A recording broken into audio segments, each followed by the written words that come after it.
ಹೀಗೆ ಅಂಗಡಿಯ ಮುಂದೆ ಅಳವಡಿಸಿದ್ದ ಕಬ್ಬಿಣದ ಗ್ರಿಲ್ ಹತ್ತಿ ಆಟವಾಡುತ್ತಿದ್ದ ಪುಟ್ಟ ಬಾಲಕಿ ಕ್ಷಣಾರ್ಧದಲ್ಲಿ ಸಮತೋಲನ ಕಳೆದುಕೊಂಡು ಕೆಳಗೆ ಬೀಳುವ ದೃಶ್ಯ ಯಾರನ್ನಾದರೂ ಬೆಚ್ಚಿ ಬೀಳಿಸುವಂತಿದೆ. ಈ ಘಟನೆ ನಡೆದಿರುವುದು ಚಿಕ್ಕಬಳ್ಳಾಪುರ ನಗರದ ಎಂಜಿ ರಸ್ತೆಯ ಪಿಳ್ಳಪ್ಪ ಕಾಂಪ್ಲೆಕ್ಸ್ನಲ್ಲಿರುವ ಸಂಗೀತ ರೆಡಿಮೇಡ್ ಗಾರ್ಮೆಂಟ್ಸ್ ಅಂಗಡಿಯಲ್ಲಿಯೇ. ಚಿಕ್ಕಬಳ್ಳಾಪುರ ತಾಲೂಕಿನ ಗೊಲ್ಲರದೊಡ್ಡಿ ನಿವಾಸಿ ಮಧು ಹಾಗೂ ಶಿಡ್ಲಘಟ್ಟ ತಾಲೂಕಿನ ನಾರಾಯಣಸ್ವಾಮಿ ದಂಪತಿ ತಮ್ಮ 4 ವರ್ಷದ ಪುತ್ರಿ ಗಗನ ಸಿಂಧು ಜೊತೆ ಬಟ್ಟೆ ಖರೀದಿಗೆ ಬಂದಿದ್ರು. ಪೋಷಕರು ಬಟ್ಟೆ ಖರೀದಿಯಲ್ಲಿ ನಿರತರಾಗಿದ್ರೆ ಇತ್ತ ಗಗನ ಸಿಂಧು ಅಂಗಡಿಯೊಳಗೆ ಹಾಗೂ ಹೊರಗೆ ಓಡಾಡುತ್ತಾ ಆಟವಾಡುತ್ತಿದ್ದಳು. ಇದೇ ವೇಳೆ ಅಂಗಡಿಯ ಮುಂದಿದ್ದ ಗ್ರಿಲ್ ಹತ್ತಿರ ಬಾಲಕಿ ಸಮತೋಲನ ತಪ್ಪಿ ಸುಮಾರು 20 ಅಡಿ ಕೆಳಗಿನ ನೆಲಮಹಡಿಗೆ ಬಿದ್ದಿದ್ದಾಳೆ.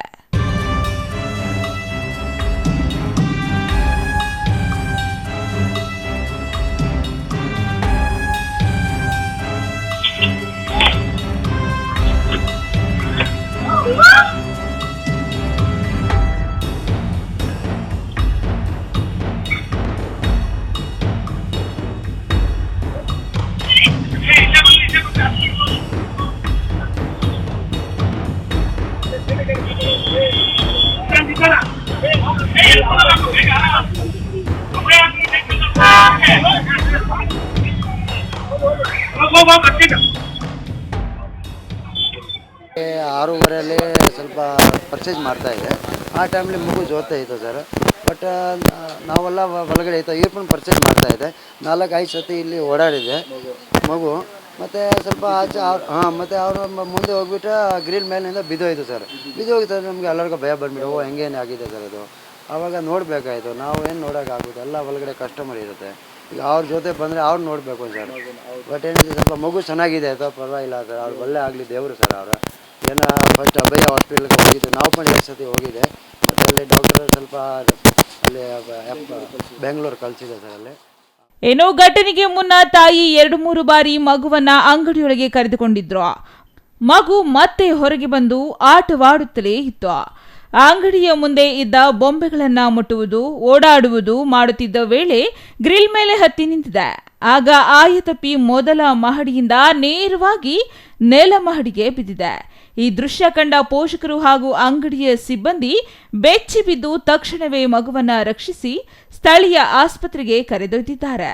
ಬಳಿಕ ವೈದ್ಯರ ಸಲಹೆ ಮೇರೆಗೆ ಹೆಚ್ಚಿನ ಚಿಕಿತ್ಸೆಗೆ ಬೆಂಗಳೂರಿನ ಆಸ್ಪತ್ರೆಗೆ ದಾಖಲಿಸಲಾಗಿದೆ. ಚಿಕ್ಕ ಮಗು ಬಂದಿದೆ ಸರ್. 3 ವರ್ಷ ಮಗು ಇದೆ, 3-4 ವರ್ಷ ಮಗು ಇದೆ. ಆ ಕಡೆ ಈ ಕಡೆ ತಿರುಗ್ತಾ ಇತ್ತು. ಅವ್ರ ಅಪ್ಪ ಅಮ್ಮ ಜೊತೆ ಫಸ್ಟ್ ಒಳಗಡೆ ಪರ್ಚೇಸಿಂಗ್ ಎಲ್ಲ ಮಾಡಿದೆ. ಒಳಗಡೆ ಹೋಯ್ತು, ಮತ್ತೆ ಬಂತು. 2-3 ಸತಿ ಬಂದಿದೆ. ನಾವು ಕರ್ಕೊಂಡು ಬಂದಿದ್ದೆ ಮತ್ತೆ ಬಾ ಅಂತ. ಅವ್ರ ಪೇರೆಂಟ್ಸು 2-3 ಸತಿ ಕರ್ಕೊಂಡು ಬಂದರು. ಬಟ್ ಆ ಮಗುಗೆ ಅಲ್ಲೇ ಹೋಗಿದೆ. ಮತ್ತು ಲಾಸ್ಟಲ್ಲಿ ಏನಾಗಿದೆ, ಬಿದ್ದೋಗ್ಬಿಟ್ಟಿದೆ. ಅದರಿಂದ ತುಂಬ ಬೇಜಾರಾಗಿದೆ. ಏನೋ ಮೊದಲನೇ ಮಹಡಿಯಿಂದ ತಲೆ ಕೆಳಗಾಗಿ ಬಿದ್ದ ಪರಿಣಾಮ ಬಾಲಕಿಯ ತಲೆಗೆ ಗಂಭೀರ ಗಾಯವಾಗಿದೆ. ಸದ್ಯ ಬೆಂಗಳೂರಿನ ಆಸ್ಪತ್ರೆಯಲ್ಲಿ ಚಿಕಿತ್ಸೆ ಮುಂದುವರೆದಿದ್ದು ಮಗುವಿನ ಆರೋಗ್ಯದಲ್ಲಿ ಚೇತರಿಕೆ ಕಂಡುಬರುತ್ತಿದೆ ಎಂದು ಕುಟುಂಬಸ್ಥರು ತಿಳಿಸಿದ್ದಾರೆ. ಈ ಘಟನೆ ಪೋಷಕರು ಸಾರ್ವಜನಿಕ ಸ್ಥಳಗಳಲ್ಲಿ ಮಕ್ಕಳ ಮೇಲೆ ಕ್ಷಣ ಕ್ಷಣವೂ ನಿಗಾ ವಹಿಸುವುದು ಎಷ್ಟು ಅಗತ್ಯ ಎಂಬುದನ್ನ ಮತ್ತೊಮ್ಮೆ ನೆನಪಿಸಿದೆ. ಅದೃಷ್ಟವಶಾತ್ ಬಾಲಕಿ ಪ್ರಾಣಾಪಾಯದಿಂದ ಪಾರಾಗಿದ್ದು ಶೀಘ್ರದಲ್ಲೇ ಸಂಪೂರ್ಣ ಗುಣಮುಖಳಾಗಿ ಮನೆಗೆ ಮರಳಲಿ ಎಂಬುದು ನಿಮ್ಮೆಲ್ಲರ ಆರೈಕೆಯಾಗಿದೆ. Thoudanahalli Ramesh, CTV news, Chikkaballapur.